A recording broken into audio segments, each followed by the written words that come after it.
4 años incluso tratamos de hacer una plática que se diera en este lugar por el tema, ¿no? En ese entonces la verdad es que cuando yo decía la palabra Bitcoin, pues bueno, absolutamente nadie, ni siquiera había que darles toda la charla, ¿no? Para empezar. Hoy pues dices Bitcoin y pues ya la gran mayoría sabe de qué estamos hablando, ¿no? Que pues bueno, en lo personal me da mucho gusto. Y bueno, pues comencemos. Eh, yo me topé con Bitcoin en, en el año del 2011 aproximadamente, ¿no? Es una tecnología que pues me encantó. En lo personal siempre he tenido mucho gusto por todo lo que es la tecnología. Tuve la suerte de aprender a programar desde los 7 años y de manera autodidacta. Y una de los lugares que propició esas ganas para seguir estudiando incluso esto, pues fue aquí precisamente en Dejezca, ¿no? Desde muy chamaquito aquí tuve la oportunidad de estar un par de veces y desde entonces la tecnología me ha encantado, ¿no? Tengo la suerte de ser uno de los primeros usuarios de Internet en México y en el año del 2011 me topé con esto. Desde que lo vi, pues me encantó. Me encantó la idea de dinero digital. De hecho, mi tema de tesis en su momento fue un esquema muy parecido a lo que es hoy PayPal, ¿no? Em, lo primero que me llamó la atención fue el hecho de que podíamos llegar a tener una divisa, una moneda que no tuviera un banco central. Entonces me puse a estudiar y me topé con el white paper de Satoshi Nakamoto. Satoshi Nakamoto pues es el creador de esta tecnología, que es un seudónimo. Él emitió este white paper de 9 páginas en, en el 2008. Y en enero del 2009 él sube el proyecto a una red que se llama GitHub. Para los que no son muy técnicos, GitHub es una especie de Facebook, donde en vez de que la gente suba fotos, ahí sube código fuente. Entonces sube este código fuente junto con su white paper y inmediatamente tuvo una aceptación en la red de hackers y desarrolladores muy especial, ¿no? En el 2009 empieza el primer latido, por así decirlo, de Bitcoin. Se crea lo que se llama el bloque Génesis, que es la primera cadena de bloques, ¿no? Y se empiezan a crear los primeros Bitcoins. Satoshi Nakamoto en este white paper lo describe muy claro. Quiero crear un sistema de dinero punto a punto donde no exista una entidad central. Anteriormente habían habido una infinidad de intentos de crear un sistema digital de dinero. Sin embargo, no se habían logrado porque no se había podido resolver el gran problema del doble gasto. Es decir, que alguien que tuviera 10 bitcoins pudiera llegar a gastar solamente los 10, ¿no? Y Satoshi Nakamoto, de una manera sumamente ingeniosa, creó este protocolo en donde crea varias entidades. Por un lado están lo que le llama él los mineros. Por otro lado, que los mineros tienen esencialmente dos funciones. La primera, de validar las transacciones, y la segunda, de meter dinero al sistema. Eso es básicamente lo que hacen los mineros. Y Bitcoin, como funciona, es que cada 10 minutos las transacciones que se hagan durante ese tiempo son selladas o guardadas en algo que se llama en cada uno de los bloques, ¿no? ¿Y dónde viene el concepto de la cadena? La cadena viene, se le llama para asegurar, es decir, que en esos 10 minutos las transacciones que se hacen, esas transacciones se pasan a la red, ¿no? En esta red está el conjunto de mineros que están todo el tiempo verificando que esas transacciones sean válidas, y en esos 10 minutos se cierra, se le pone un candado con un algoritmo criptográfico que se llama SHA-256. Ahora bien, es un tema, empiezo con la parte técnica, es una parte compleja, pero vale la pena escucharlo. Yo me tardé, la verdad, tiempo, a pesar de que me dedico a esto, me dediqué tiempo en hacerlo, pero vale la pena por lo menos que lo escuchen.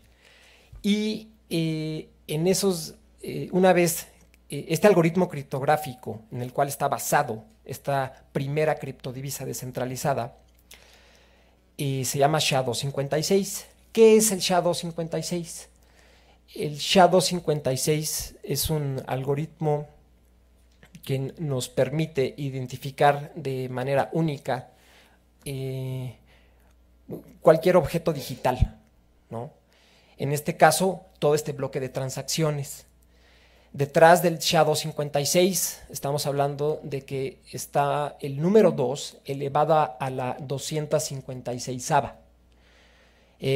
Todos nosotros diremos, bueno, pues es un número muy grande, ¿no? Y sí, en realidad es un número de 78 dígitos. Ese número es prácticamente inconcebible para todos nosotros. Estamos hablando de que si nosotros pudiéramos contar los átomos que hay en el universo que conocemos, este número es mucho más grande, exponencialmente más grande. ¿Y en qué radica la seguridad de Bitcoin? En que de manera aleatoria nosotros creamos un número en donde ahí van a estar guardados los Bitcoins. Entonces es prácticamente imposible que una persona o una computadora o un algoritmo, por medio de un ataque de fuerza bruta, detecte cuáles son esos Bitcoins, ¿no? Entonces, sin querer queriendo, este señor creó algo que nunca antes habíamos tenido en la historia de la humanidad, que es un sistema de consensos descentralizado.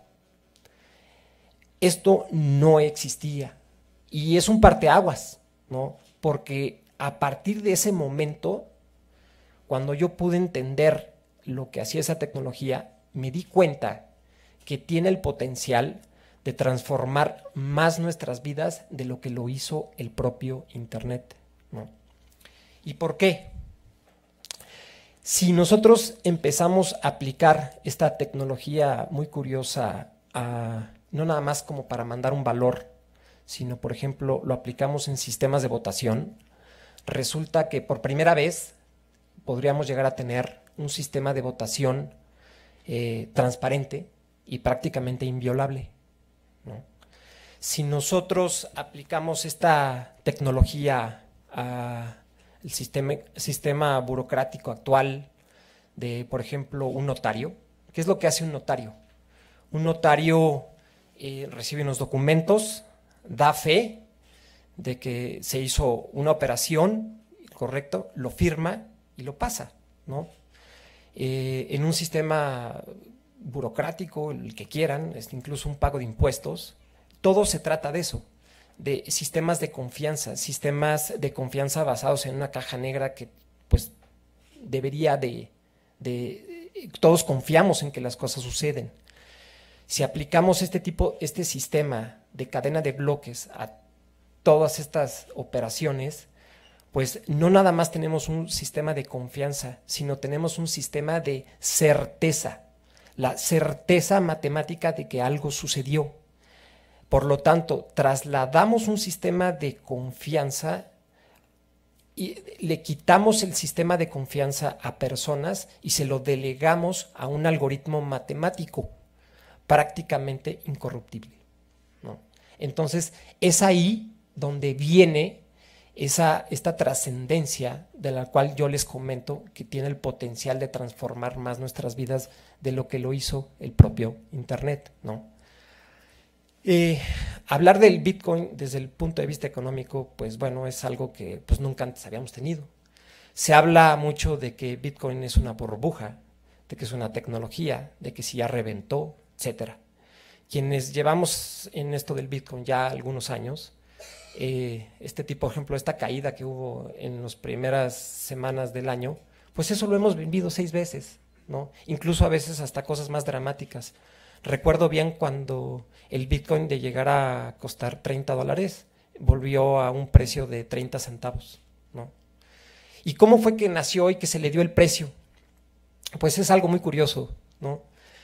Un buen día, una persona en un foro de discusión puso un post y comentó, la primera persona que me mande una pizza de Papa John's, le doy 10,000 bitcoins.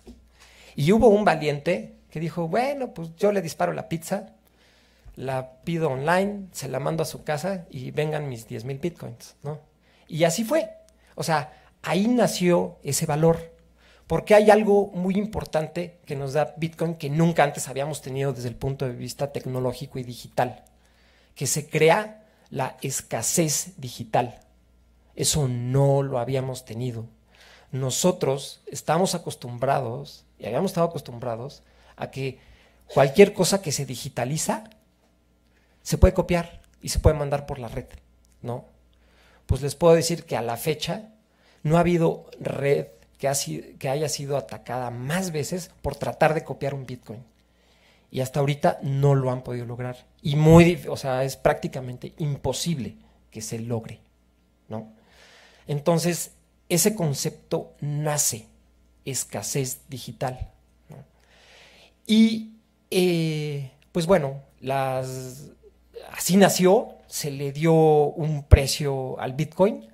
A todos nosotros, hackers que nos dedicamos a eso, se nos hace algo muy curioso, que tenemos algo que no lo podemos copiar. Se habla mucho, incluso yo entré en una controversia de que si el dinero que hoy tenemos es virtual o digital, ¿no?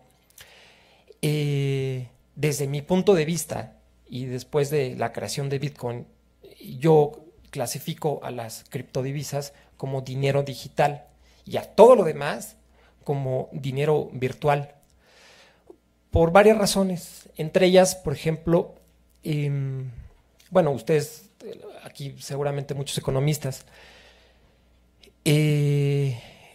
además de que un Bitcoin no lo puedes copiar, normalmente en un mercado de Bitcoin, un Bitcoin es un Bitcoin.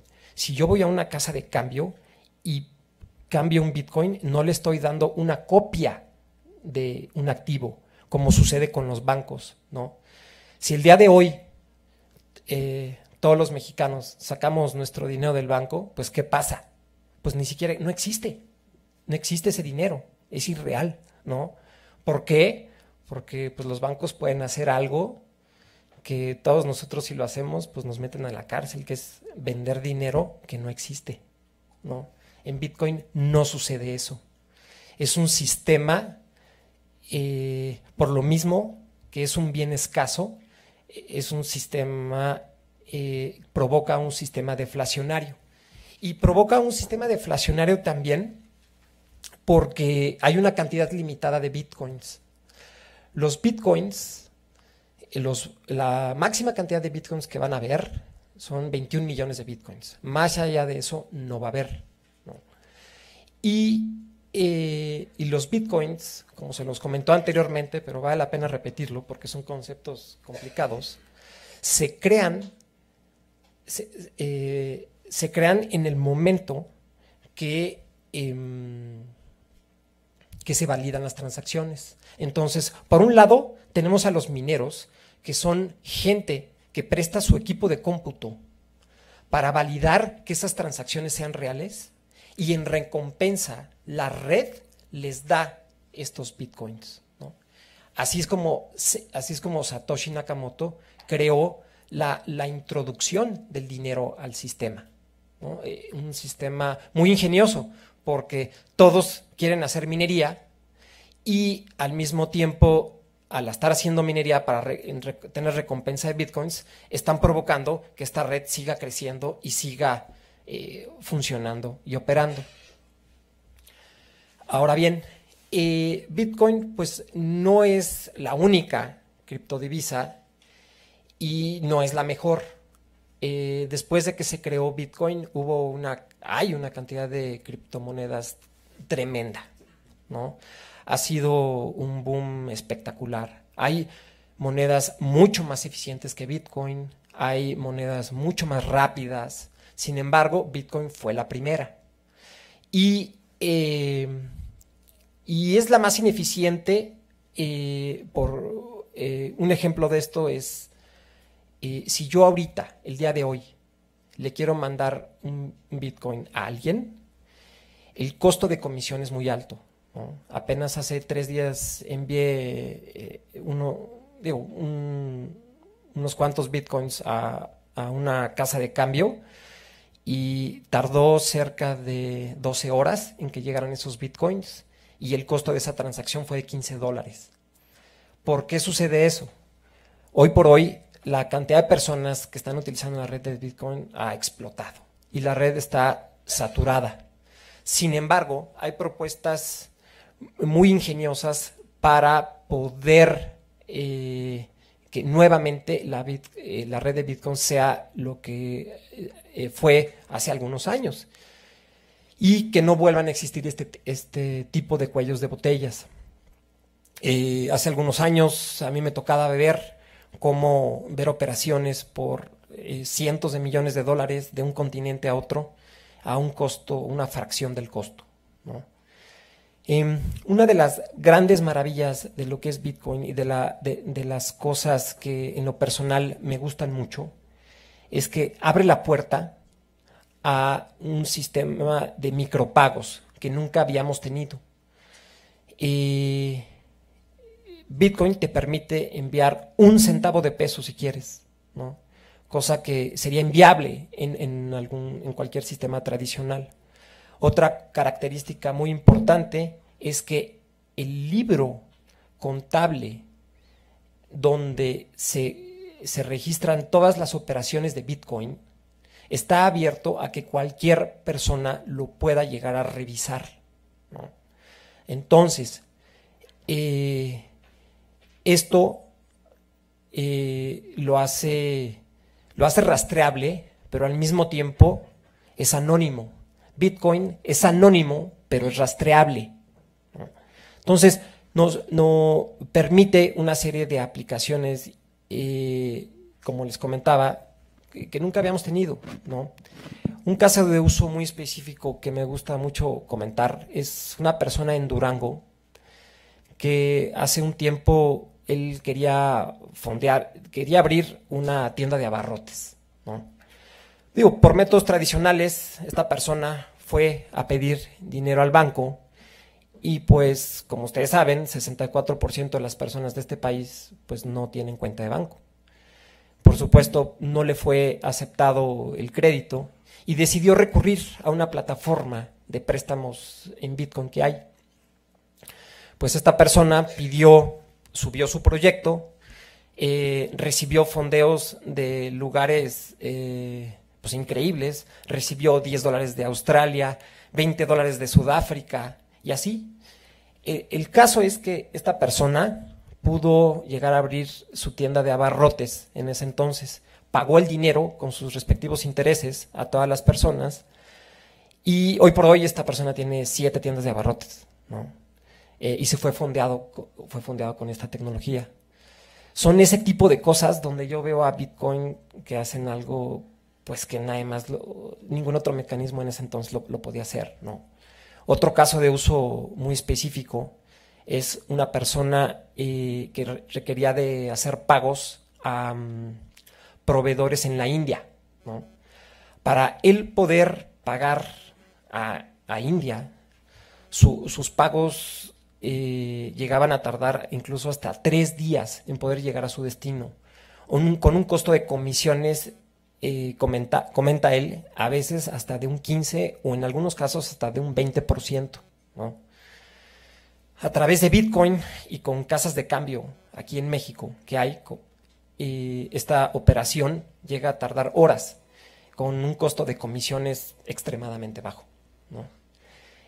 No se diga en el tema de remesas, por ejemplo, ¿no? Y bueno, pues se abre esta, yo lo veo como un antes y después, un parteaguas de este tipo de tecnología en democratización de muchas cosas, ¿no?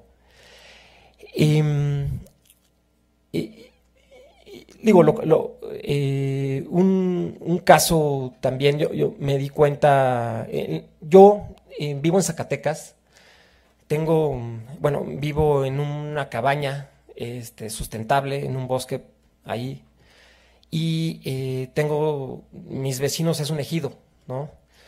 En este ejido hay 300 personas, y me toca ver, por ejemplo, un caso muy específico. Una madre soltera, cómo tiene que viajar para ir por su apoyo de 700 pesos, caminar 10 kilómetros, ¿no? Con este tipo de tecnología, pues los pagos realmente deberían de ser, podrían ser inmediatos y sin costo de comisiones. Por ese caso, hace algunos años, arranqué una iniciativa ciudadana que le llamé el peso digital. Esta iniciativa ciudadana la llevé ante Banco de México con la idea de que México tuviera como un agregado monetario más, o sea, la versión digital del peso, ¿no?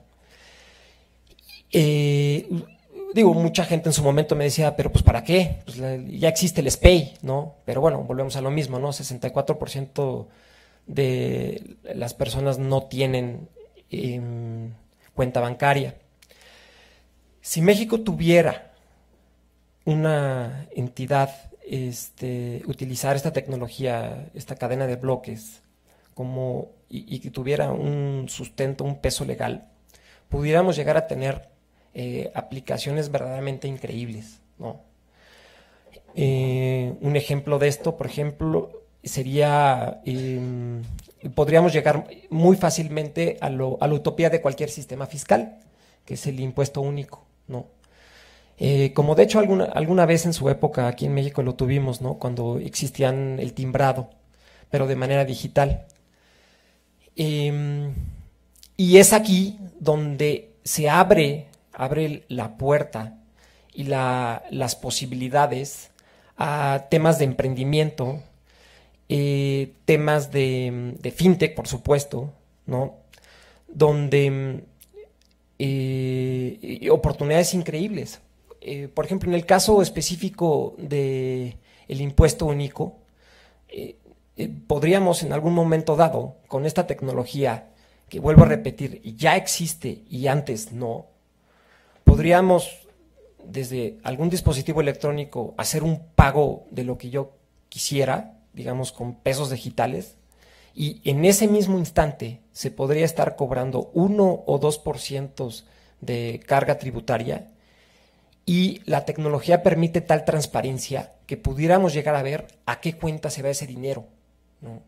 Y en su momento, llevándolo más, podríamos ver incluso hasta bajo qué institución está el resguardo de ese dinero, y en su momento a qué servidor público tiene la injerencia sobre esos recursos y a dónde se van, ¿no?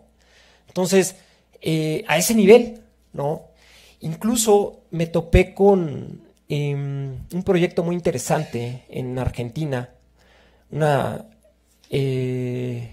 con una persona que se llama Pia Mancini. Pia Mancini hace algunos años creó algo que le llama el Partido de la Red. Es un sistema, ellos quieren hackear la democracia, así lo llaman ellos, ¿no?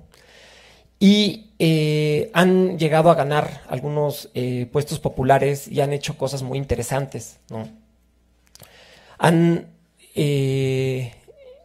Un ejemplo de esto es la persona que tiene que gana el puesto popular, por elección popular, tiene la firme convicción que todas las decisiones que va a ser en base a una plataforma.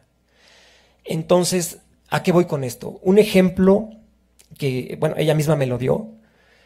Nuestros votantes con esta aplicación pueden llegar a elegir en qué se gastan los recursos públicos.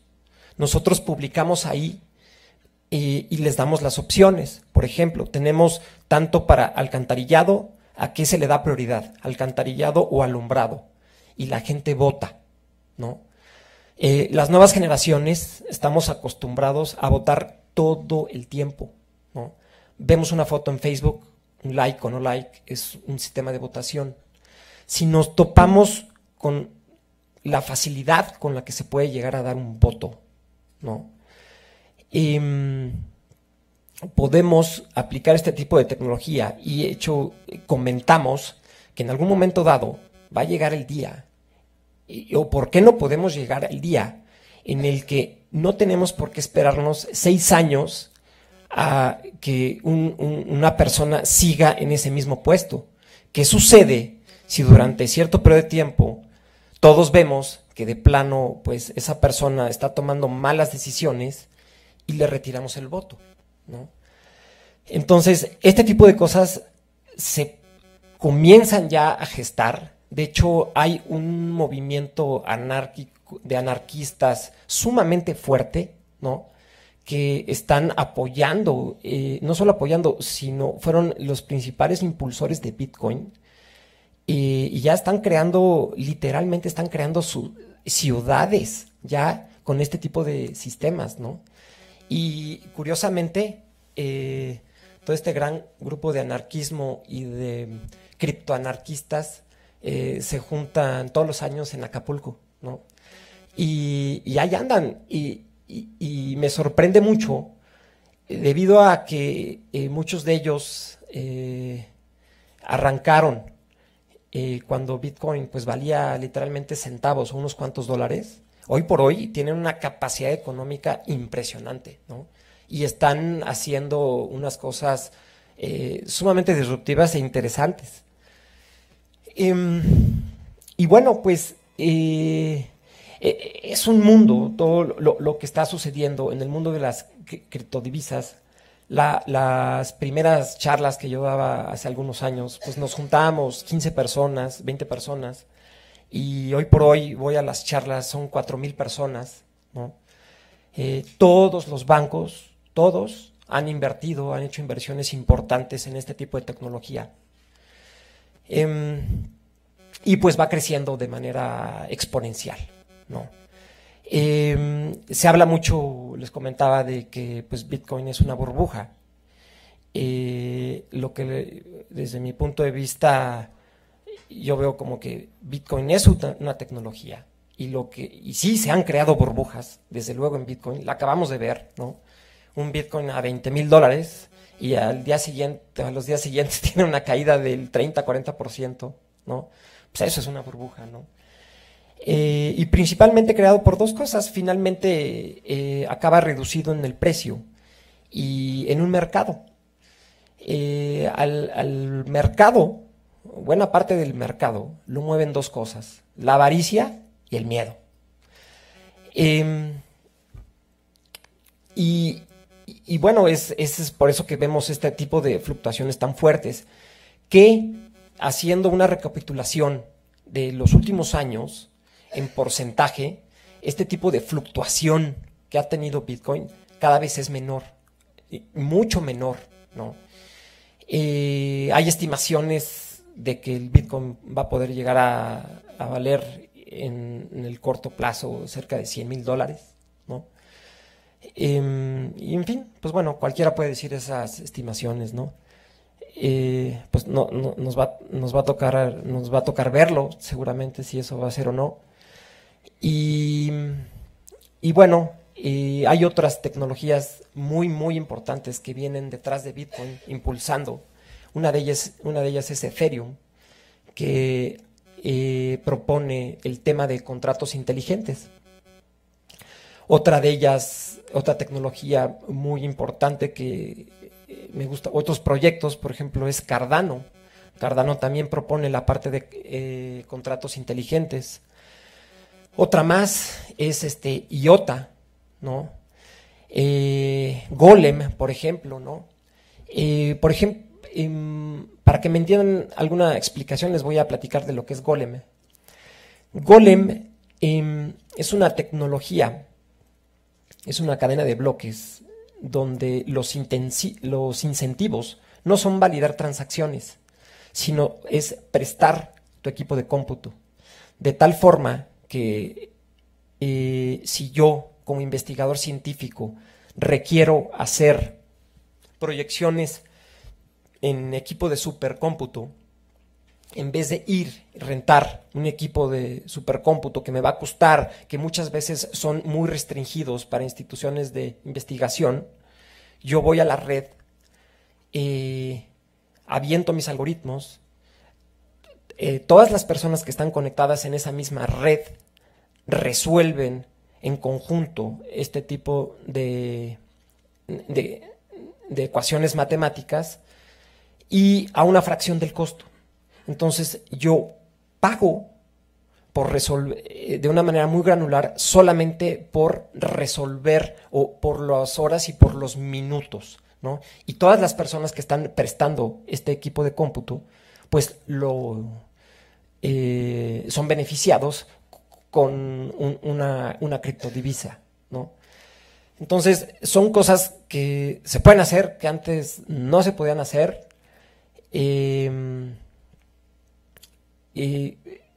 Me ha tocado, por ejemplo, un proyecto también muy interesante, ¿no? Que es que trata de disruptir el tema de propiedad intelectual. Hoy por hoy yo tengo un invento, lo registro, mi patente, y al hacer eso, pues yo lo abro, ¿no? Con la propia cadena de bloques permite hacer un ejercicio que le llaman Proof of Existence, en donde yo tengo un documento PDF que nadie quiero que lo vea, yo lo subo a la red, lo firmo y queda grabado que este documento en específico, sin ninguna alteración, tal cual, existió en tal fecha y en tal momento, ¿no? Entonces, eso en algún momento dado me abre la posibilidad para proteger lo que yo, quiera ahí proteger. Puede ser hasta una canción o lo que sea, sin divulgarlo. Entonces, son infinidad de aplicaciones que están habiendo en el momento que la tecnología, pues ya digo, en los últimos años ha transformado muchísimo nuestras vidas, ¿no? Le tomó a la radio 100 años en volverse masiva, a la televisión 50, Internet en 20 años logró pues masificarse, a Facebook tan solo le tomó 10 años, WhatsApp, eso le tomó 3 años. Tenemos aplicaciones como Pokémon Go, juegos que tan solo en cuestión de semanas logró tener una penetración tremenda. Y si recapitulamos, todo lo que toca Internet lo vuelve digital, quita intermediarios y lo vuelve exponencial.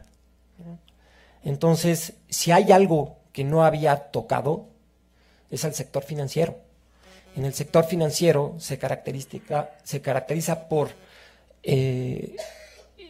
ser un ambiente sumamente regulado, ¿no? Y por lo tanto, un ambiente donde no hay la innovación, pues es muy mermada por el mismo tema de las regulaciones. Entonces, pues bueno, ahora con Bitcoin, con las nuevas criptodivisas, etcétera, que vienen, hoy, digo, mientras hablamos, se está trabajando aquí en México en la ley FinTech, que propone ya una manera regulada de cómo operar. Y pues estamos ante un parteaguas desde mi punto de vista, ¿no? Entonces, pues realmente yo quisiera, por el momento, creo que con esto concluir la presentación de lo que es Bitcoin, hacia dónde vamos, porque quiero guardar espacio para preguntas y respuestas, que es donde siento que viene una parte muy enriquecedora, ¿no?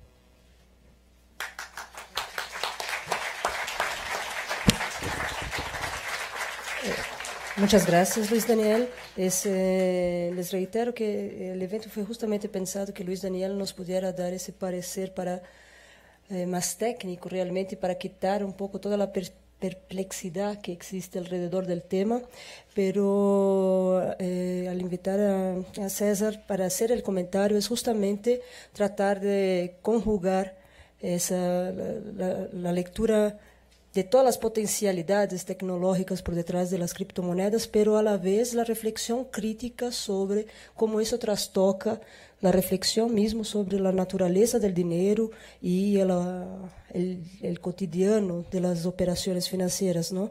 Entonces, en ese sentido, ya le paso la palabra a César Duarte. Tiene 25 minutos, ¿está bien?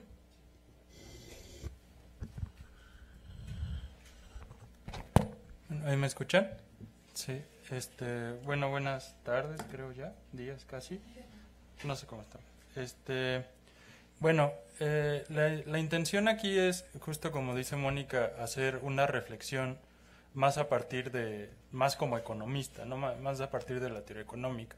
Acuérdense, como economista no quiere decir que les vamos a decir si tienen que comprar o no tienen que comprar, ¿no? Porque pues, no sabemos el futuro, todavía no.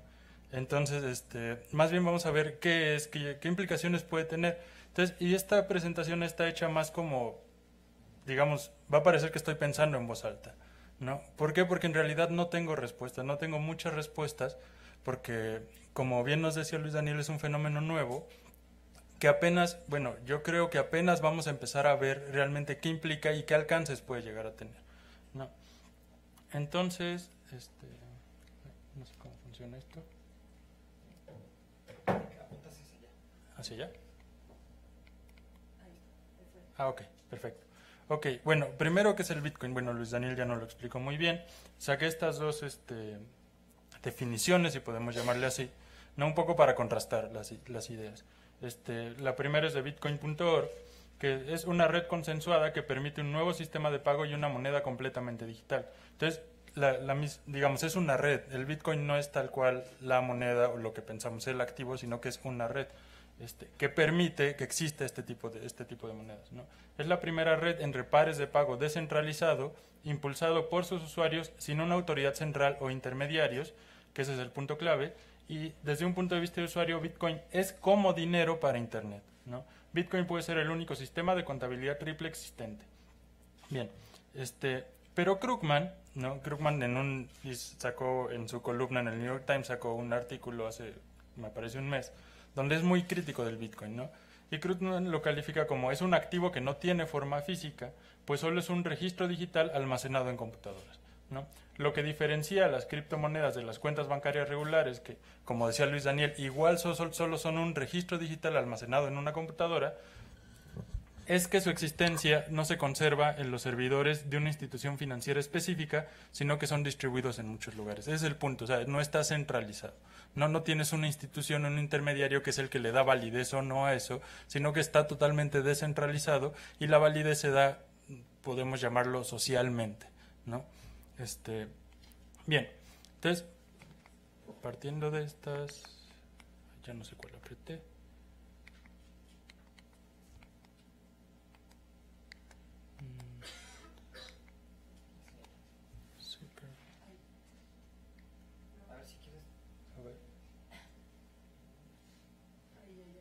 Ah, ya. La anterior, por favor. Se fue muy... Ah, ahí está. ¿No? Entonces, digamos, partiendo de esas ideas, empecé a preguntarme cómo analizarlo, a partir de dónde analizamos, ¿no? Entonces, para ver desde dónde, primero tenemos que saber qué es, ¿sí? O sea, bueno, más allá de la explicación técnica, digamos, desde el punto de vista económico, ¿cómo lo analizamos? Lo vemos como una mercancía, lo vemos como un servicio, lo vemos como un activo, lo vemos como un bien, ¿no? Entonces, la definición como más tradicional es dinero digital, es dinero de internet, no sé qué, ¿no? Entonces, la primera pregunta ¿es dinero? ¿No? ¿Realmente es dinero el Bitcoin? Entonces, me puse a buscar distintas definiciones de dinero, ¿no? Porque otra vez, como siempre estoy dudando, realmente yo no estoy casado con una definición de dinero, entonces empiezo a buscar por dónde, ¿no? La primera que digamos es de Menger, que sería la definición más tradicional o parte de la definición más tradicional de dinero, la definición del libro de texto, Menger dice, el dinero es una mercancía. ¿Qué característica tiene esa mercancía? Que es la mercancía más intercambiable que existe en el mercado. Es decir, yo la demando porque estoy seguro de que la voy a poder vender fácilmente. O sea, todo el mundo la demanda también.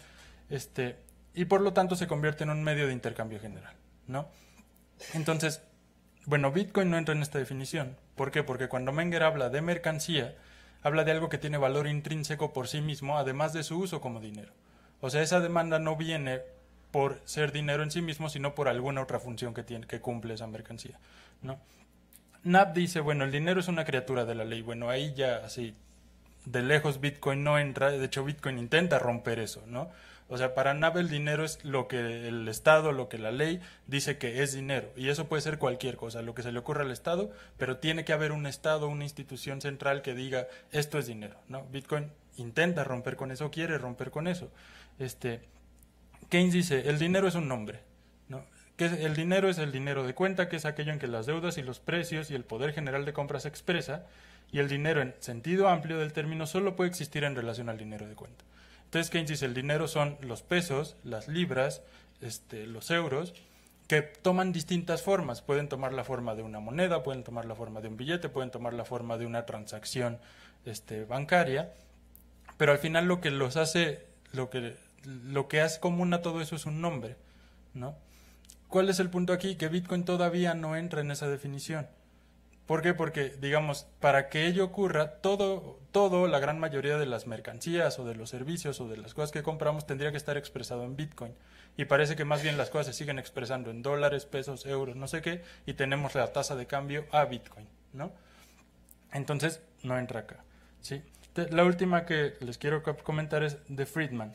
Friedman dice, el dinero es cualquier cosa aceptada generalmente a cambio de bienes y servicios, o es la existencia de un medio de intercambio común y ampliamente aceptado, el cual descansa en una convención, ¿no? Friedman llama una ficción, es decir, todos creemos que eso es lo que vale y por eso lo usamos, aunque en realidad lo que le da valor es que todos creemos que eso es lo que vale, ¿no? Es un poco una contradicción ahí, pero justo esa es la idea, es una ficción, ¿no?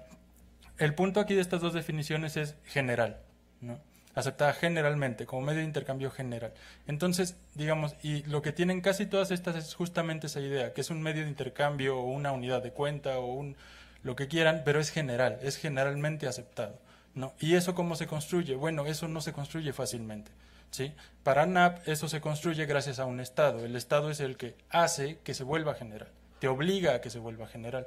Para autores como Menger o como Friedman eso es una especie de convención, bueno, no una especie, es una convención social también para Knapp, pero es algo que surge del mercado, a través del mercado, surge solito, digamos, no hay ninguna intervención. Entonces, si tomando estas definiciones tradicionales, llamémosle así, Bitcoin parece que no entra todavía, pero bueno, vamos a seguir cuestionando, ¿no? Cumple las funciones del dinero, ¿sí? Muchas veces cuando ustedes van a un libro de texto dicen el dinero no dice qué es, sino que en lugar de definir qué es, te dice para qué sirve.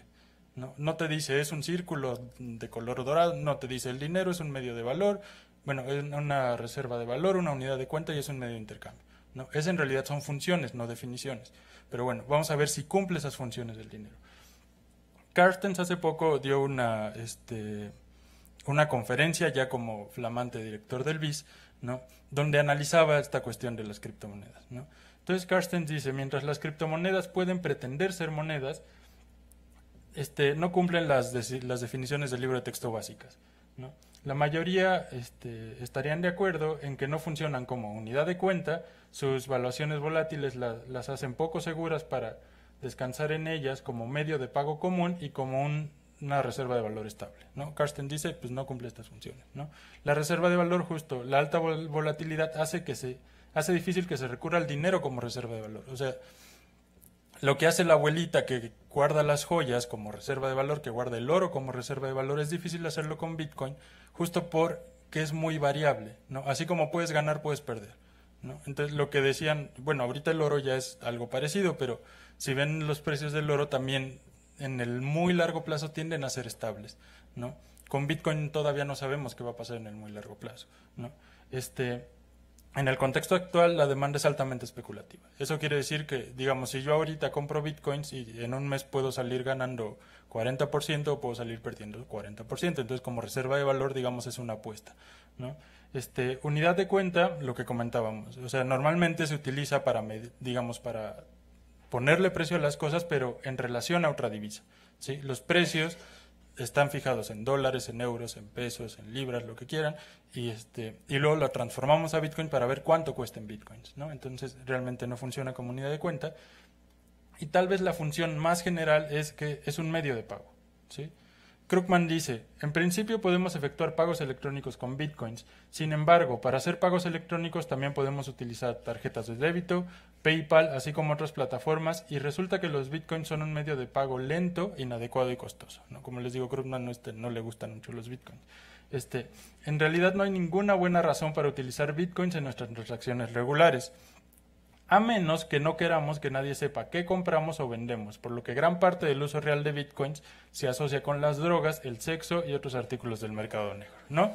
Y esto me estoy seguro que lo han escuchado un montón de veces. O sea, el Bitcoin, ¿a quién le sirve? A los narcotraficantes para que no vean lo que están haciendo, a los de trata de blancas, a todas esas personas, ¿no? Entonces, bueno, no es que no lo usen, pero no son los únicos que lo usen. Bitcoin funciona ampliamente como medio de pago, ¿no? Entonces, algunos negocios que ya aceptan Bitcoin como tal, ¿no? La lista es mucho más larga, obviamente. Resalté algunos importantes, Kentucky Fried Chicken en Canadá, Microsoft, puedes comprar aplicaciones, juegos de Xbox, esas cosas las puedes comprar con Bitcoins. Virgin Galactic, que incluye Virgin Mobile, los teléfonos y la aerolínea, ¿no? Expedia, una agencia de viajes. Whole Foods, que es una tienda de productos orgánicos súper popular en Estados Unidos. Bloomberg, que es un periódico financiero en línea. Algunas tiendas como JCPenney, que es como Sears en Estados Unidos, Gap, que es tienda de ropa, GameStop, tiendas de juegos, The Libertarian Party, obviamente, no el Partido Libertario, acepta pagos en Bitcoins, donaciones en Bitcoins, pero por ejemplo aquí en México, la Universidad de las Américas en Puebla, ¿no? Puedes realizar pagos en Bitcoins en la Universidad de las Américas en Puebla. Por ahí estaba la librería del MIT, o sea, puedes comprar libros del MIT con Bitcoins. Y algunas organizaciones no gubernamentales como Save the Children, ¿no? FAMSA, o sea, pueden ir a comprar un refrigerador con Bitcoin si quieren en FAMSA, ¿no? Entonces, hay varios negocios que aceptan Bitcoins, ¿sí? O sea, no solo es para comprar drogas, no solo es para comprar sexo, no solo es para comprar esclavos, ¿no?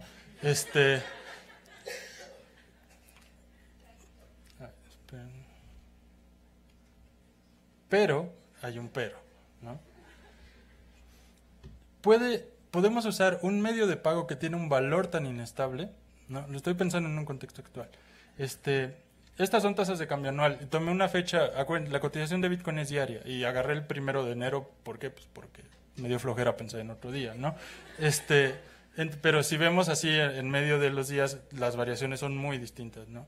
De 2011 a 2012 subió 1.640%, de 2012 a 2013 estabilizó un poco, subió 172%, 2013 a 2014 6.352%, 2014 a 2015 cae 63%, 2015 a 2016 37%, 2016-2017 136% y luego 1.352%, ¿no? Que fue el boom del año pasado.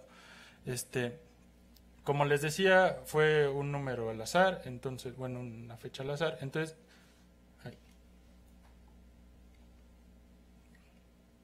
bueno. Entonces, eso es lo que pasa, digamos, eso es lo que hay adentro de esas variaciones, ¿no?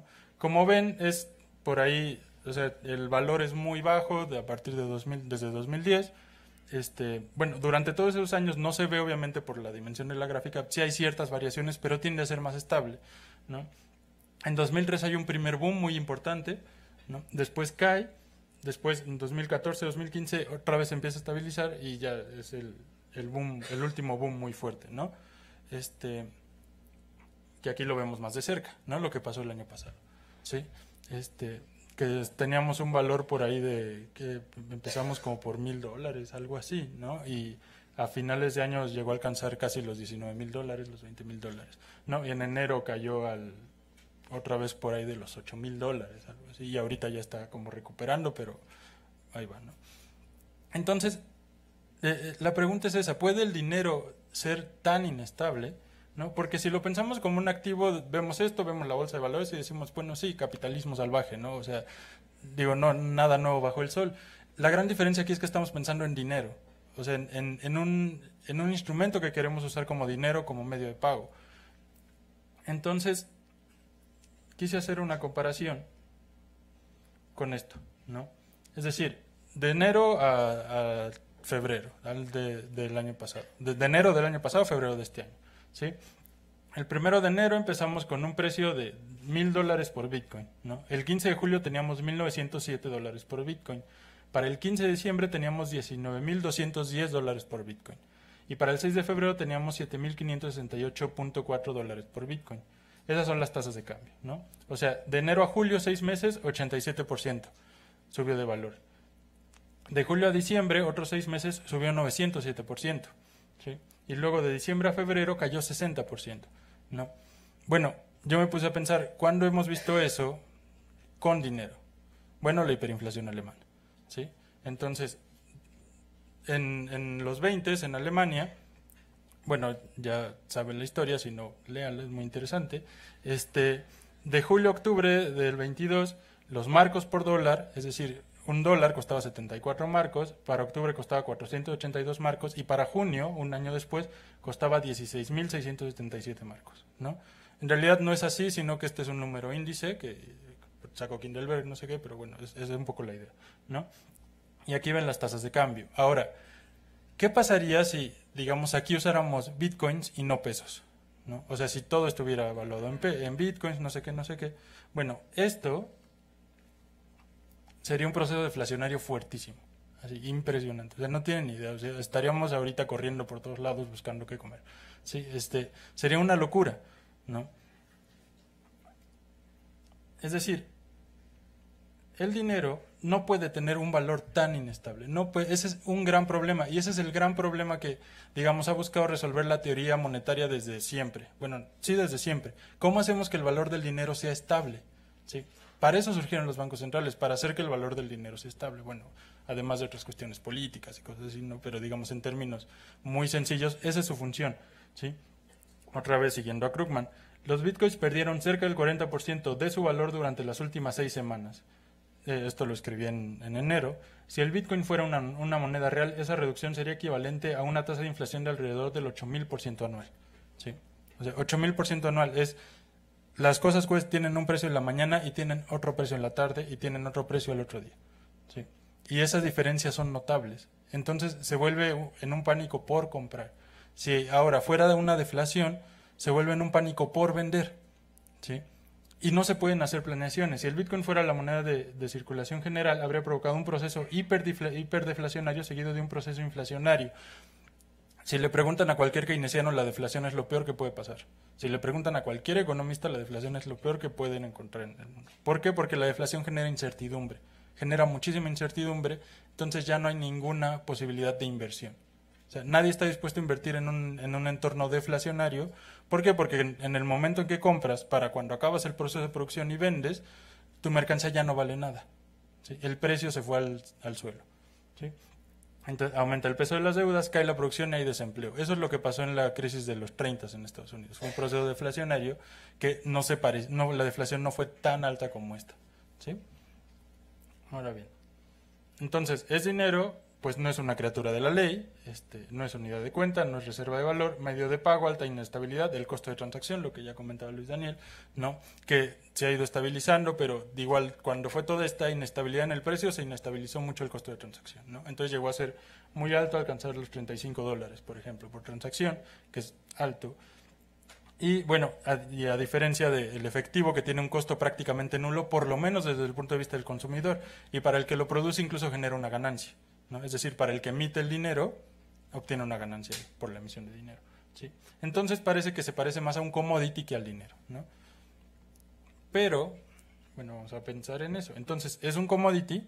Bueno, el gran problema es que es un activo que se adquiere con fines especulativos, o es lo que está ocurriendo ahorita. Se compra para venderse, no digo que todo mundo, pero gran parte lo está haciendo, para venderse posteriormente a un precio mayor, pero además de su función como dinero no tiene algún otro uso, lo que decíamos, no tiene un valor intrínseco, a diferencia de todos los demás commodities. O sea, si compras maíz pensando en que puedes especular con él, bueno, igual y ganas, igual y pierdes, pero bueno, finalmente ahí tienes maíz y te lo puedes comer, ¿no? O si tienes petróleo, puedes hacer que tu coche se mueva, o lo que sea. Incluso los metales preciosos, o sea, si el oro pierdes o ganas con el oro, bueno, pero tienes una bonita moneda, ¿no? Que puedes encuadrar y colgar en tu casa, ¿sí?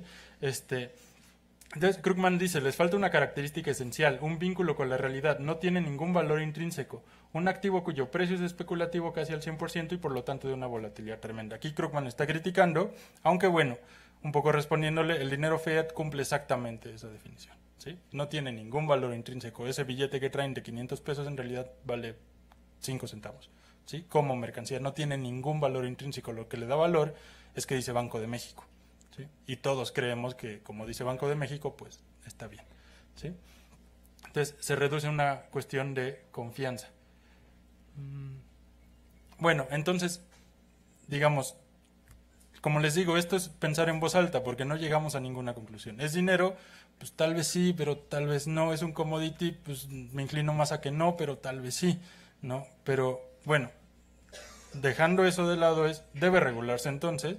Bueno, según Elvis, según Carstens, el Bitcoin no solo debe regularse, sino que debe eliminarse. Carstens hasta en esta conferencia salió regañando a los bancos diciendo, ya me enteré que están poniendo cajeros automáticos para Bitcoins, les están facilitando la vida y no sé qué, ¿no? Así no deben de hacer eso. Carstens dice, el dinero es una convención social indispensable que está respaldada por una institución que puede dar cuentas dentro del Estado que goza de confianza pública. La experiencia ha mostrado que para ser creíble el dinero requiere cierto apoyo institucional, que está mejor provisto por un banco central, ¿sí? Según Carstens, el Bitcoin se ha convertido en una combinación de una burbuja, un esquema Ponzi y un desastre ecológico. Eso tiene que ver por la noticia que salió de que se consume un montón de energía haciendo minería de Bitcoins y no sé qué, ¿no? Y Carstens llega a decir, el laissez-faire no es una buena forma de acercarse a la banca y a la emisión de dinero. O sea, Carstens, el director del BIS, está diciendo que el laissez-faire no está tan bien cuando nos tenemos que meter con dinero y con banca. El director del BIS, el director de la misma institución que lleva años propugnando por la autorregulación. O sea, que lleva años diciendo, déjenos a nosotros sabemos lo que estamos haciendo, no necesitamos que ningún Estado venga y se meta, pero cuando son Bitcoins ya no les gusta, ¿sí? Cuando son Bitcoins necesitamos que el Estado llegue y se meta, ¿sí? Entonces, bueno, en diciembre de 2017, Hacienda, Banxico y la Comisión Nacional Bancaria y Valores salieron a alertar sobre el uso de las criptomonedas diciendo tengan mucho cuidado, no sé qué. Eso es algo que por lo menos yo nunca había visto. O sea, nunca había, en ninguna burbuja nunca salen estas instituciones a decir tengan cuidado con eso está como peligroso, ¿no? Igual en diciembre, Bank of America, JP Morgan y Citigroup prohibieron la utilización de sus tarjetas de crédito para comprar bitcoins, ¿sí? O sea, tú no podías usar tu tarjeta de crédito de JP Morgan para comprar bitcoins, ¿no? La ley FinTech, que ya habló Luis Daniel, que busca regular los servicios financieros que prestan las instituciones de tecnología financiera, la aprobó el Senado en lo general el 21 de febrero, hace unos días, ¿no? Pero entonces, ¿qué está pasando? O sea, ¿hay miedo? Porque con otras cosas no hay tantos problemas, no sale Carstens enojado, no sale Hacienda pegando el grito en el cielo, ¿no? Con un montón de otras innovaciones, parece que nadie dice nada, ¿no? O sea, cuando fue todo lo de la burbuja 2008, todas las innovaciones financieras que se hicieron, los mercados de derivados, todo eso, nadie decía nada, ¿no? Nadie le preocupaba mucho. ¿Por qué? Porque eran los bancos los que lo estaban haciendo, ¿sí? Los bancos centrales, ¿qué están haciendo? Están defendiendo el monopolio sobre la moneda, o sea, el poder de ellos decidir qué es el dinero, ¿sí? los bancos comerciales que están haciendo, están defendiendo el monopolio de la emisión de dinero privado. O sea, los bancos comerciales son los únicos que están legalmente, que tienen la capacidad legal de emitir dinero. ¿Sí? Entonces llega un montón de gente que hace cosas con computadoras que quién sabe quiénes son y nos dicen que están haciendo dinero, ¿no? Y no nos preguntan a nosotros y no nos piden permiso y no, digamos, entonces hay un problema ahí, ¿no? O sea, y no va a ser tan sencillo que ellos permitan que este tipo de iniciativas prosperen. ¿Sí? Algunos comentarios finales. Bueno, es un fenómeno nuevo, por lo tanto, como les decía, todo esto es muy especulativo, ¿no? Tiene una alta capacidad de adaptación, ¿sí? Yo me pongo a pensar, es una burbuja como la de las .com, ¿no? O sea, decían la burbuja.com, cualquier empresa que cotizaba en la bolsa que decía, no sé, Juanito.com, pues todo el mundo le metía dinero porque era .com, ¿no? Y terminó tronando la burbuja, pero gracias a esa burbuja tenemos cosas como Amazon, tenemos cosas como Google, ¿no? O sea, son estas burbujas que, parecida a la de los ferrocarriles, como requería tanto capital, la burbuja sí terminó atrayendo capital y sí terminó generando, digamos, riqueza real, ¿no? Entonces, esta burbuja de criptomonedas tal vez puede ser eso, no lo sé, ¿no? Que no entre en las categorías de dinero en este momento no significa que no tenga la capacidad para hacerlo. O sea, Bitcoin puede convertirse en una reserva de valor, puede convertirse en una unidad de cuenta y puede convertirse en un medio de pago generalizado, ¿sí? Y la otra, que nuestras definiciones de dinero no apliquen para Bitcoin, quiere decir dos cosas. Uno, o que Bitcoin no es dinero, o dos, que nuestras definiciones ya no nos sirven, ¿sí? Entonces tenemos que cambiar nuestras definiciones para adaptarnos a una nueva forma de dinero, ¿sí? Bueno, las implicaciones políticas y sociales de la existencia del dinero privado internacional sin regulación. Luis Daniel hablaba un poco de esto, ¿no? O sea, ¿qué implica todo esto? ¿Qué consecuencias puede traer? Bueno, son por lo menos emocionantes, ¿no? La política monetaria de los bancos centrales. O sea, si este tipo de monedas se consolidan, el Banco Central pierde muchísimo poder, ¿sí? Y ahí es la pregunta, ¿queremos que lo pierda o no queremos que lo pierda? ¿No? Porque así como el hecho de tener esta estructura jerárquica de dinero tiene algunos contras, también tiene ciertos pros, ¿no? Y que, bueno, eso es todo lo que decía Keynes en los 20s, 30s. O sea, tenemos este gran instrumento capaz de hacer política monetaria, pues hay que usarlo, ¿no? Que son los bancos centrales, ¿sí? También podríamos pensar en otras alternativas, es decir, está abierto el panorama, ¿no? Finalmente, lo que comentaba Mónica un poquito al principio, digamos, es el sueño austriaco esto, ¿no? Lo que está pasando. Bueno, gracias.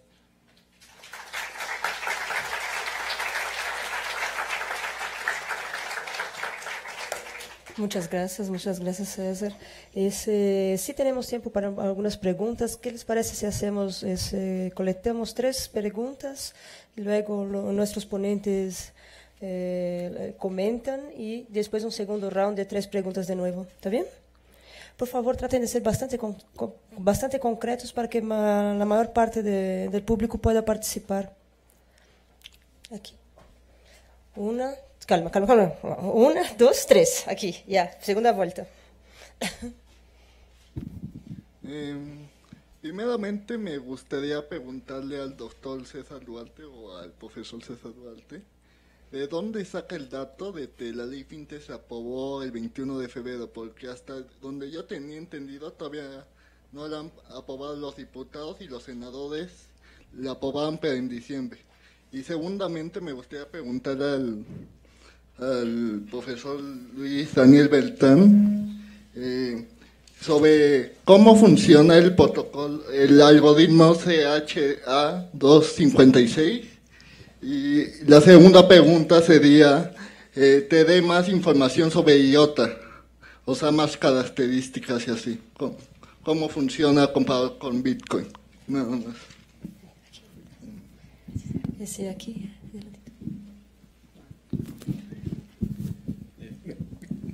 Gracias, buenos días. Mi pregunta es para Luis Daniel, en particular. Centraste tu disertación en Bitcoin, Pero yo tengo mi pregunta sobre Ripple, que es también una moneda que está en ascenso, una criptomoneda en ascenso, pero que aparte de ser una moneda, es también un sistema de pagos. O sea, es una compañía que se dedica a agilizar los sistemas de pagos en el mundo. Y que mi pregunta en concreto es, dado que esta compañía que es Ripple está firmando casi a mansalva acuerdos con bancos, instituciones gubernamentales y monetarias internacionales para utilizar Ripple y su plataforma como medio de pago, ¿qué perspectiva le ves a esta moneda? Porque ya en este momento ya ocupa el tercer lugar en market cap, después de Ethereum y de Bitcoin.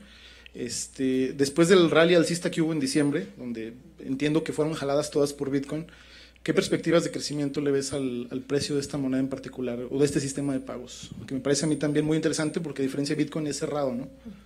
No ocupa minado. Y ahí atrás.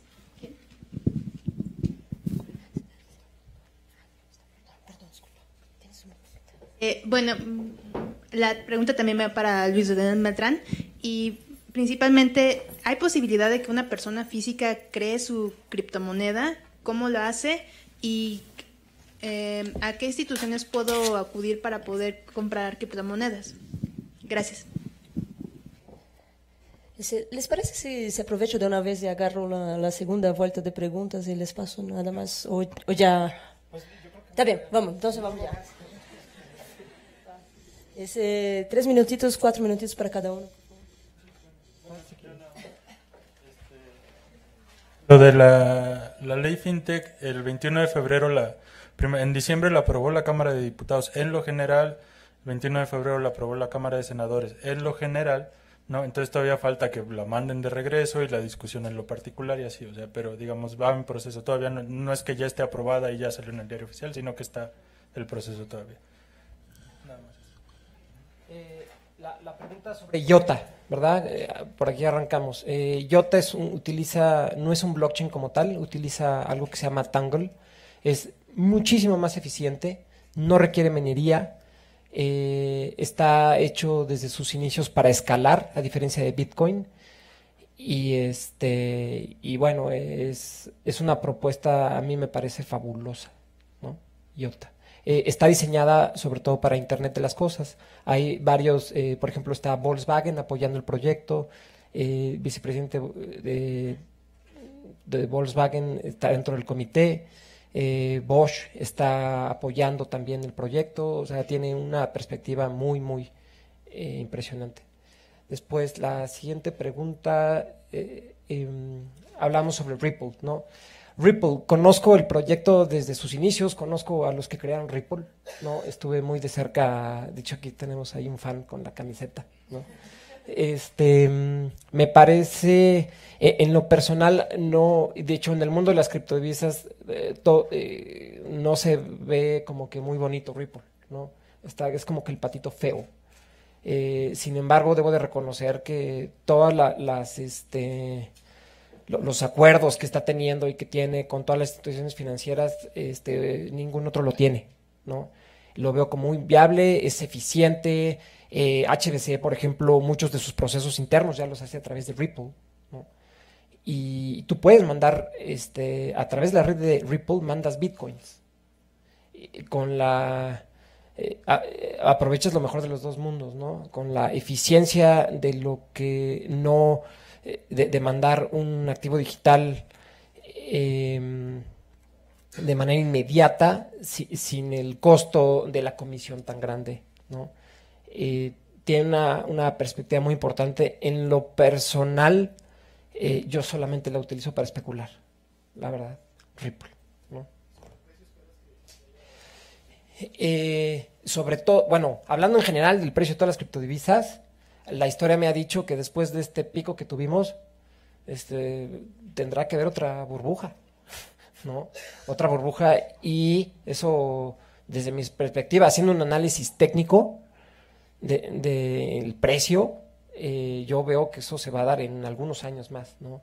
Yo pensaría incluso que cayeran todavía, ¿no? También se contrapone con muchas especulaciones que se dice que este mismo año vamos a tener el Bitcoin a $30,000, ¿no? Pero bueno, pues es especulaciones, realmente, nada más, ¿no? Había otra pregunta sobre... Sí, cualquier persona te puede crear una criptodivisa. Hay plataformas donde tú creas una criptomoneda en cuestión de minutos, ¿no? De hecho, dentro de la red de Ethereum hay un protocolo que se llama ERC20, que ahí tú puedes crear criptodivisas y es algo relativamente sencillo, ¿no? Nicolás Maduro acaba de crear el Petro, ¿no? Y digo, la creación de eso te toma pues unos cuantos minutos, ¿no? Y la cantidad de monedas Ponzi, de tranzas, etcétera, que hay es altísima, ¿no?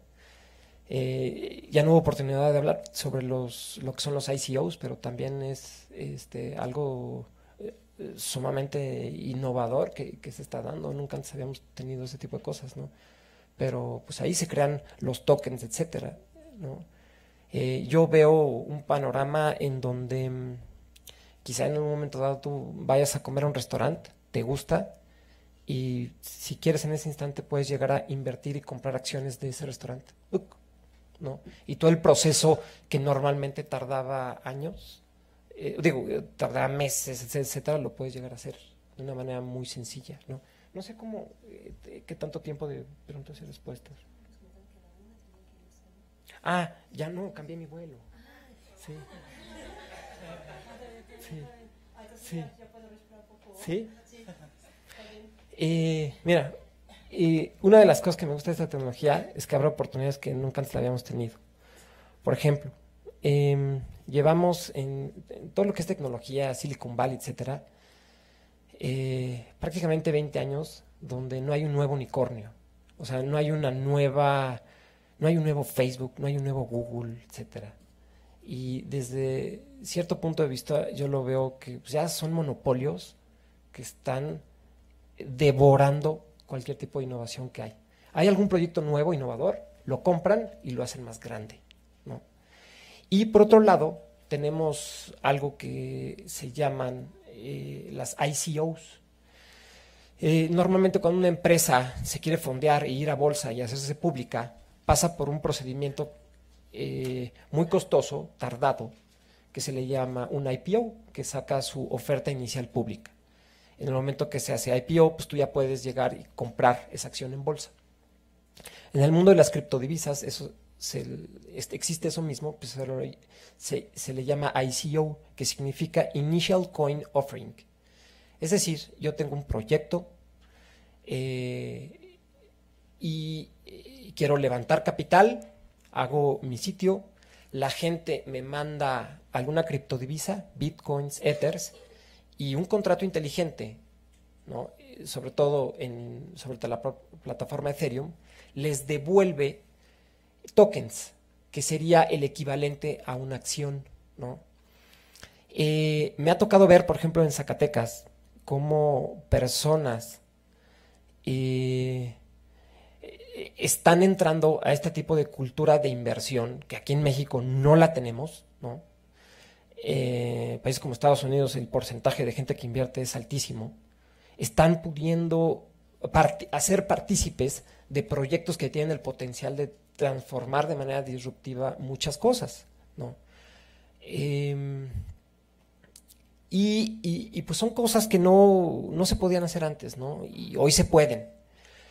Y al mismo tiempo, y con esa facilidad que se hacen las ICOs, pues hay cantidad de ICOs, pues tranzas, que lo único que hacen es, por ejemplo, hay un ICO para dentistas. O sea, yo leí el white paper y no, pues esto es una tomada de pelo, ¿no? Hay ICOs, por ejemplo, hay un muy interesante que se llama de Telegram, la aplicación esta que viene, que no sé si todos ubiquen o algunos ubican lo que es Telegram. Telegram es una aplicación de software libre que viene a hacer una propuesta a lo que sería WhatsApp, ¿no? A lo que sería WhatsApp es una propuesta. Está por lanzar su ICO en estos días. En preventa levantó cerca de $700 millones. Se estima que va a alcanzar 1.5 billones gringos, ¿no? de dólares. Con esa cantidad de capital, bien llevado, y con gente honesta y emprendedores, creo que es cuando yo veo que va a poder existir así como que un respiro para ver nuevos proyectos que no sea Facebook, que no sea Google en esa área, ¿no? Entonces, pues eso pues me da a mí mucho gusto, ¿no?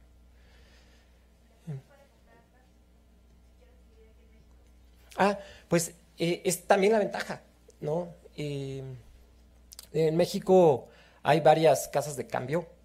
Hay una que tiene prácticamente el 95% del mercado, que se llama Bitso. Puedes pagar prácticamente comprar bitcoins o alguna otra criptodivisa en el Oxxo. Vas y lo compras, ¿no?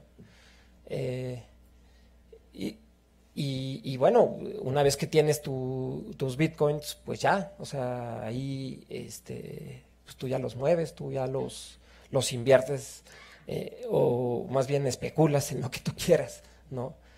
Porque sí hay una clara diferenciación en lo que es inversión a lo que es especulación, ¿no?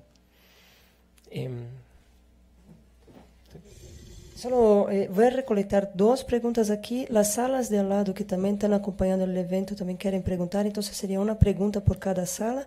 Las dos preguntas de aquí.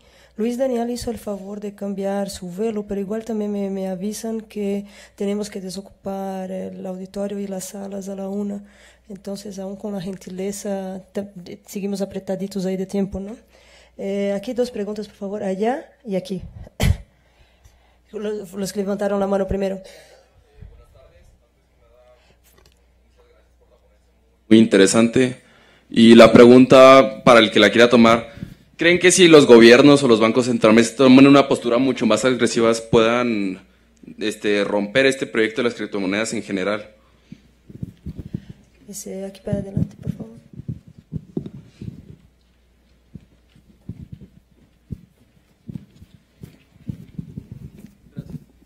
Yo quisiera preguntar dos cosas. Una, ¿qué pasará cuando se acaben las bitcoins con este tope que dices que tienen de 21 millones?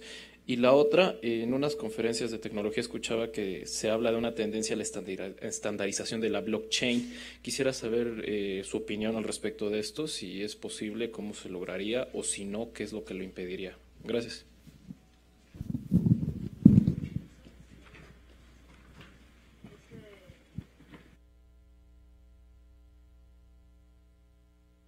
¿Prefieres contestar esas dos primero? Sí. Está bien. Entonces, está bien. Bueno, ¿quieres tomar? Sí, la posibilidad de que los gobiernos puedan, digamos, destruirlas o impedirlas, digamos, es probable, pero yo lo veo muy, muy, muy complicado. O sea, algo que han tenido muchísimos problemas es justamente para regular Internet, ¿no? Y lo han intentado de 1000 maneras y, digamos, hasta el momento no lo han podido. Y además, la otra cuestión, justo al estar en la red, necesitas coordinación de muchísimos gobiernos para lograrlo, ¿no? Y ya hemos visto que esas coordinaciones son súper complicadas. Entonces, tal vez pueden tumbar ciertos proyectos específicos, pero en general yo creo que es casi imposible que digamos, que logren tumbar este tipo de iniciativas. No más. Esa misma, pues sí, técnicamente es prácticamente imposible que lo puedan lograr. O sea, hay algunos países, Indonesia, donde están prohibidos los bitcoins, pero pues ¿de qué sirve? O sea, tú tienes un dispositivo conectado a internet y puedes hacerlos, ¿no? Entonces es absurdo, sería absurdo. Más bien, por ejemplo, Japón, que lo reconoció como algo, como un sistema de pago legal y cobra impuestos, ¿no? O sea, yo más bien veo ese camino. Sí. Ahora, la segunda pregunta, ¿qué pasa cuando se acaban los 21 millones de bitcoins?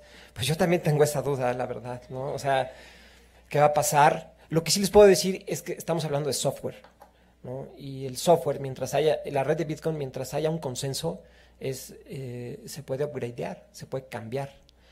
Dudo mucho que eso cambie, o sea, que quiten la limitante del 21 millones de bitcoins. Pero pues hay otras criptodivisas, por ejemplo, acaba de pasar en el momento que la propia Bitcoin llegó a tener un cuello de botella muy, muy importante, que las transacciones antes eran pero inmediatas, ¿no? Prácticamente. Y después de que llegamos a ese cuello de botella, fueron lentas y costosas. Y hubo un grupo de gente que se enojó, o sea, no quieren eso que sucede en Bitcoin. Y crearon algo que técnicamente se le llama un fork, que no es otra cosa más que una copia. Copiaron la red de Bitcoin completita, la cadena de bloques completita, y hicieron algo que se llama Bitcoin Cash. Y quitaron esa restricción. Y en Bitcoin Cash, tus Bitcoins los puedes mandar rápido, son eficientes y no hay ese problema. Para nosotros quienes teníamos Bitcoin, pues estuvo maravilloso porque pues es como dinero gratis. O sea, la cadena de bloques se copió, y si yo tenía 10 Bitcoins, pues ahora también tengo 10 Bitcoin Cash, y hoy el Bitcoin Cash vale como el 10% de lo que vale el Bitcoin, ¿no? Y bueno, pues es un software, se puede upgradear, se puede cambiar, ¿no? Sí. No, espera, solo voy a recolectar 2 preguntas de las salas al lado y sí vamos a tener tiempo para una más aquí, ¿está bien? Ahora vamos a escuchar, ya. Es la voz.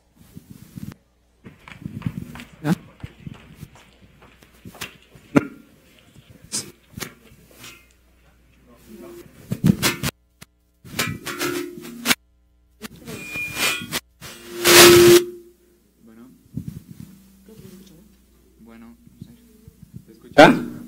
Creo que ya se escucha. Ok, mi nombre es Gamaliel Domínguez. La pregunta es para quien la tome y tengo 2 preguntas. La primera es, ¿a qué se debe que el Bitcoin valga tanto en contraste con otras criptomonedas? ¿Es en relación a que se debe de que es solo un número limitado de Bitcoins? ¿O a qué atiende? Bueno. ¿Se me escucha? Ok, y la segunda es, ¿podría decirse que lo innovador en las criptomonedas es el sistema de blockchain, dado la confianza que genera este sistema? Nada más.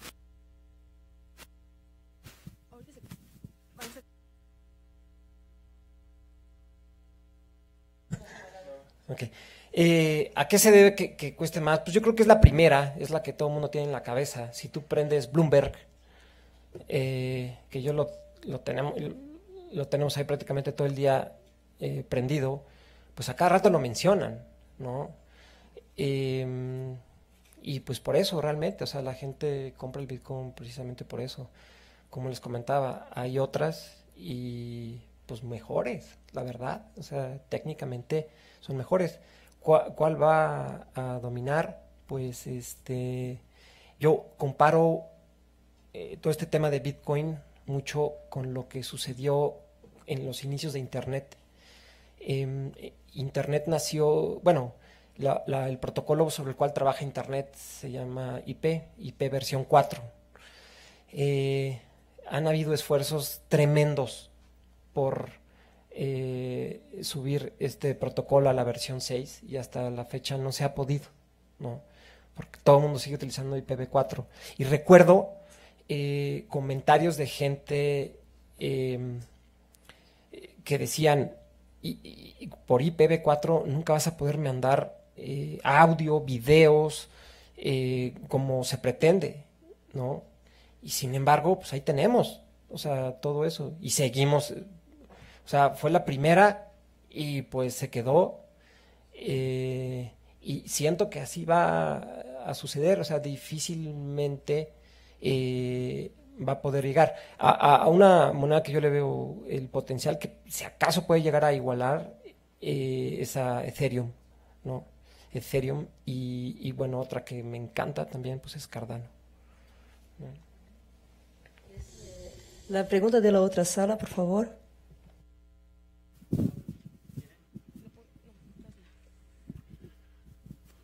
Hola.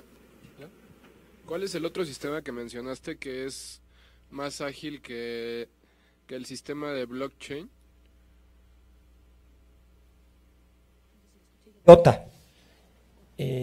IOTA utilizan un sistema de consensos que se llama Tangle.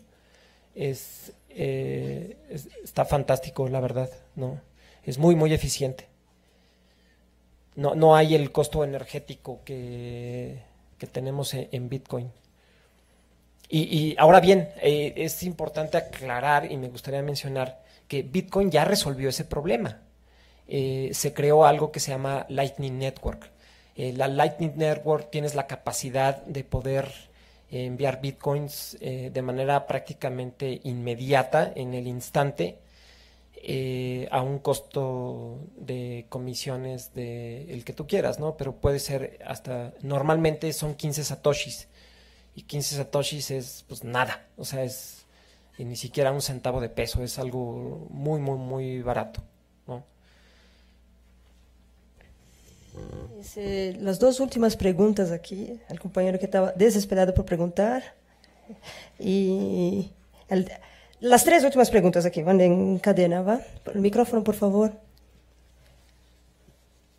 También nos llegaron algunas preguntas escritas por escrito. Yo les voy a pasar a los comentaristas. La letra está una catástrofe. Les deseo suerte. Ahí viene llegando el micrófono aquí, por favor. Pero una de las preguntas es algo que también quisiera que consideraran en sus respuestas. En México, o sea, ya se habló de la ley FinTech y cómo fue aprobada y eso, pero ¿qué más se está haciendo para garantizar realmente que ese nuevo fenómeno, las criptomonedas en México y de iniciativa de nacionales se queden bajo el marco legal? ¿Y en qué pie está eso? Ahora sí.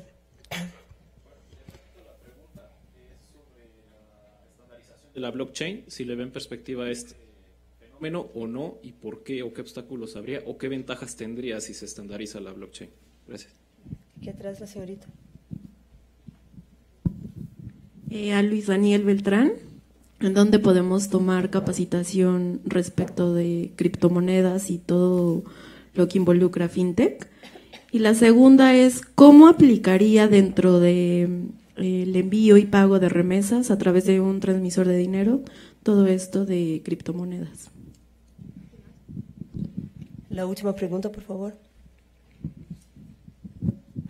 Para César, me parece que en el ejemplo de comparando el dólar con el Bitcoin, me parece que fue un poco extremo. Fue 100% Bitcoin o 100% dólar. El Banco de Barbados sacó un paper hace como un año acerca de qué beneficios tendría tener cierta cantidad de su reserva en criptomonedas. A lo que concluyeron fue que tener un 10% más o menos de reserva en criptomonedas podía ayudar porque tenía las ventajas de la liquidez y tenía las ventajas que mencionaba Luis Daniel. Entonces, pero además tener un respaldo en dólares, que es algo de lo que se ha hablado mucho acerca de las criptomonedas, que no tienen un respaldo. ¿Qué opinas tú acerca de un sistema mixto? Un poco, tal vez un 90-10, un 50-50, no lo sé, para poder tener lo mejor los beneficios de las criptomonedas, pero además tener cierta seguridad, por así decirlo, cierto respaldo. Está bien, ¿qué les parece si hacemos el orden al revés? César contesta primero, que es justamente la última pregunta fue dirigida a él, y encerramos con la última intervención de Luis Daniel. Bueno, respecto a eso, en realidad, por ejemplo, el oro también se usa como reserva, ¿no? Y eso no quiere decir que el oro sea dinero. O sea, yo creo que más bien, digamos, en ese ejemplo que pones, el Bitcoin se está viendo como una especie de activo, y justo con la intención de pues tenerlo como reserva para garantizar cierta liquidez respecto de los bancos centrales, así. El probable funcionamiento de un sistema mixto, digamos, yo lo veo viable, y en ese caso el Bitcoin sería una alternativa de pago, ¿no? O sea, no, yo lo quise llevar al caso extremo justo para intentar como desentrañarlo un poco más, ¿no? Pero sí, o sea, lo más probable es que si eso llega a pasar tarde bastante tiempo, porque bueno, ¿cuánto tiempo llevamos hablando de la caída del dólar y que el mundo multipolar y no sé qué, y el dólar lleva 50 años cayendo, ¿no? Se supone. Entonces, sí, o sea, lo más probable que pase, al menos en el corto mediano plazo, es que existe este sistema mixto donde el Bitcoin se convierte en una alternativa de pago, ¿no? El punto aquí es, lo que yo creo que tendríamos que ver en ese caso es qué tanto sigue la demanda especulativa o no para que sea viable como ello, ¿no? Porque justo, o sea, si el precio es tan cambiante, es muy difícil que la gente que lo compre con fines de transacciones, ¿no? Sino simplemente es como especulación y se convierte, digamos, en ese sentido lo podemos meter en la misma bolsa que las acciones y que los commodities y este tipo de cosas, donde realmente no, su función como medio de pago se vuelve muy secundaria, ¿no? Entonces yo creo que primero se tiene que, digamos, pensando en que llegue a ocupar esa función, primero se tiene que estabilizar esa burbuja, ¿no? Y ya después ver qué va a ocurrir, y también ver qué tanto se está dispuesto, tanto del lado de los gobiernos para aceptar los bitcoins como ese medio de pago, y del lado de los mismos usuarios de Bitcoin, que el gobierno llegue y diga, bueno, sí, vamos a usarlo, pero estas son las reglas, estas son las normas, sí, porque gran parte del proyecto es justamente evitar eso, ¿no? O sea, romper con eso y que no haya una institución, un banco central que esté regulando lo que está ocurriendo. ¿Sí? Bueno, contestando aquí las preguntas de estandarización de blockchain. Me gustaría saber específicamente todavía más detalle de qué se habla este tema de estandarización. Hay proyectos muy interesantes donde son blockchains de blockchains. Hay donde tú puedes mandar un Ether y recibir un Bitcoin, o puedes mandar un Bitcoin a través de la red de Ether, etcétera, ¿no? Me tocó verlo, un proyecto de ese tipo de cosas, a lo mejor a eso se refiere. Lo que sí les puedo decir es que quién va a tener la mayoría, ¿no? De mercado o de uso en la red de Bitcoin, pues yo creo que los primeros tienen mucho más posibilidades, ¿no? Y no necesariamente tienen que ser el mejor, sino el que tenga la habilidad de penetrar con más gente, ¿no? Que sea el blockchain más utilizado. Y bueno, por ese lado es lo que yo entiendo como esta estandarización de blockchain, ¿no? Todos los bancos centrales tienen sus proyectos para hacer en algún momento dado tener agregado monetario más. Todos lo tienen, el Banco de México lo tiene, ¿no? Este proyecto, cuando yo lo presenté ante Banco de México, fue una experiencia muy curiosa porque fuimos varios bitcoiners, fuimos con gente de Bitso, fuimos 5 personas, y la primera, para mi sorpresa, estaban perfectamente enterados de qué es lo que estábamos hablando, ¿no? La gente técnica lo sabía muy bien, conocía el protocolo muy bien.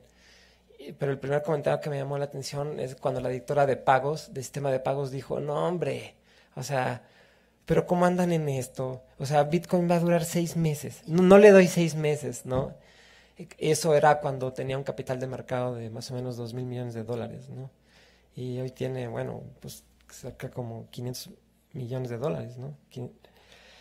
Y bueno, pues realmente pues no sabemos qué va a pasar, etcétera. El caso es que está teniendo un crecimiento y una aceptación muy, muy importante. Se sorprenderán si les comento que Bitso, por ejemplo, la casa de cambio aquí en México, maneja al día en transacciones de 6 a 12 millones de dólares diarios de bitcoins, ¿no? Ya manejan más dinero que muchos bancos pequeños, ¿no? Es impresionante. Y bueno, la siguiente pregunta respecto a capacitación. Hay un autor que yo lo recomiendo mucho, además de conocerlo personalmente, ya de varios años, y vino aquí a México Se llama Andreas Antonopoulos, ¿no? Tiene un apellido griego. No he conocido otra persona que explique de una manera tan bonita y clara lo que es Bitcoin y lo que propone. Entonces, están sus videos, está libros, es desde mi punto de vista el mejor autor, ¿no? Ahora bien, sobre el tema de remesas, pues ya se están haciendo. Hay ya startups en el rubro de fintech que están haciendo tema de remesas, no solamente en México, Estados Unidos, sino en otras partes del mundo, y los ahorros en promedio son del 2 al 6% en comisiones, ¿no? Y son cosas muy interesantes, ¿no? Básicamente ahí para lo que se utiliza Bitcoin es solamente como transporte de valor, pero no que, la gente ni siquiera se entera que sus remesas las está mandando por Bitcoins, ¿no? Simplemente llegan y ya, pero por detrás se está comprando el Bitcoin de un lado y por otro lado vendiéndolo. Ahora, por el problema que hay de la fluctuación, pues bueno, son procesos que están automatizados que duran prácticamente segundos, ¿no? Donde se hace la operación para evitar diferencias en tipos de cambio, pero ya se hace un porcentaje, hay startups con mucho éxito en el tema de remesas, ¿no? Perfecto. Ese es justamente, yo creo que la reflexión que ese último comentario también trae en términos de flujos internacionales de capitales, ¿no? Entonces, cómo la criptomoneda está siendo un vessel, un navío mismo que cruza fronteras y burla legislaciones nacionales de una forma tremenda. Bien, la idea era realmente avanzar tanto en ese tema fascinante de las potencialidades a partir del uso de las cadenas de bloque en términos de transacciones financieras, pero no nada más quedar en esa lectura celebrativa y celebratoria, vaya, ¿no? Pero también hacer una reflexión un poco más profunda respecto del impacto en términos de inestabilidad financiera que eso podría generar, pero es innegable la idea de extrapolar esa tecnología más allá del ámbito financiero, como estaba diciendo Luis Daniel al principio, ¿no? La cuestión de transparencia, de control, de seguridades, por ejemplo, en el proceso político, ¿no? Que nosotros somos de países en los cuales el proceso político sería muchísimo beneficiado de ese tipo de práctica, ¿no? Bueno, entonces es justamente... yo creo que fue muy rica la sesión para empezar a avanzar en ese cruce entre la lectura de las posibilidades tecnológicas que están involucradas en la discusión de la criptomoneda, pero además dar un pasito más allá en la reflexión en términos de impacto en la economía. Y ahí sí la teoría económica nos puede ayudar a interpretar un poco mejor ese fenómeno sin estar perplejos delante de ello, ¿no? En ese sentido, muchísimas gracias a nuestro conferencista, a nuestros comentaristas, muchas gracias a ustedes. Una vez más, hemos tenido problemas con el webcasting, pero se grabó la sesión, entonces a la brevedad lo vamos a subir a la página de YouTube del Seminario de Economía Fiscal y Financiera, SEMECOFIN, y ahí dejamos la liga en el Facebook del Instituto para que aquellos que quieran ver una vez más nuestro evento. Ahí está. Muchísimas gracias. Que tengan bonita tarde.